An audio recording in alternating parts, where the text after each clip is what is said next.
Have you ever noticed something kind of weird about Microsoft's products?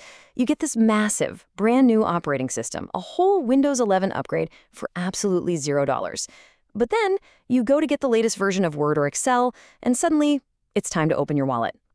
Well, in this explainer, we're going to solve that exact mystery. And look, it's a fair question, right? You've got these two giant flagship products from the same company. One is free, the other costs a pretty penny. Is this just random, or is there some kind of master plan at work here? Let's dig in. So this isn't some random accident. Nope. It's what we're calling the free upgrade paradox. And it's a very deliberate two-part strategy that tells you everything you need to know about how Microsoft sees its two most important products. I mean, just look at the difference here. It's night and day. On one side, you have the incredibly complex software that runs your entire computer, and it's a freebie. On the other, the apps you use for documents and spreadsheets, that'll cost you. So what on earth is the logic here? All right, so let's tackle Windows first. To really get why it's free, you've got to stop thinking about it as just a product you buy. Instead, you need to see it as a platform, the actual foundation for everything else you do on your PC.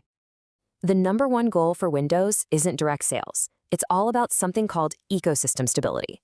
See, Microsoft's biggest nightmare is a world where everyone's running a different version of Windows. Windows 7, 8, 10, all at once. That's a huge security risk and a total headache for developers. A single, unified ecosystem, though, that's strong, it's safe, and it's stable. Here's a great way to think about it. Windows is basically the public highway system for your computer. Microsoft's job is to keep those highways paved, safe, and open for everyone so all the digital traffic, your apps, your games, your work, can run without a hitch. You don't get a bill every time they repaint the lines on the road, right? It's essential infrastructure.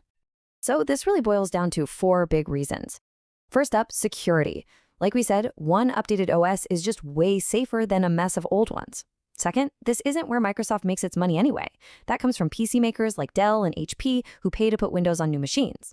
Third, they kind of have to. Apple gives away its macOS upgrades for free, so Microsoft has to compete. And finally, it makes life so much easier for big companies if all their thousands of computers are running the exact same system. Okay, so that's Windows. Now let's flip the script and talk about Microsoft Office. If Windows is the foundational highway that's free for everyone to use, then Office is the super high-performance truck you buy to actually get work done on that highway. For Office, the goal changes completely. It's not about ecosystem stability, it's about revenue sustainability. Basically, this is the product designed from the ground up to make money, direct, reliable income for the company. It's a premium tool, and Microsoft prices it that way. Sticking with our highway analogy, Office is like a whole fleet of specialized commercial trucks. These are the tools that let you and your business be productive and, make money. You don't get those for free. You invest in them because they provide a really specific, valuable service that helps you do your job. And again, this strategy is built on four pillars. First, and most obviously, Office is a huge direct moneymaker. Second, charging for upgrades is the perfect way to nudge people towards a Microsoft 365 subscription, which is predictable, recurring revenue. Third, unlike with an OS, it's not a huge security disaster if some people are using Office 2019 and others are on 365. And finally, businesses see real value in the new features and are more than willing to pay to be more productive. So when you put it all together, you realize Microsoft isn't just selling two different things. They're running two completely different playbooks, each one perfectly tailored for what that product needs to do for the company. And this is where it all becomes crystal clear. With Windows, the goal is get as many people on board as possible for security's sake, and the money comes in indirectly from PC makers. With Office, the goal is to sell you productivity tools directly, and the money comes straight from your pocket. Two totally different approaches. And look, both of these strategies have a bit of a trade-off. By giving away Windows, Microsoft strengthens its iron grip on the entire PC market for the long haul. And by charging for Office, it guarantees a steady, predictable flow of cash, even if it means not everyone upgrades right away.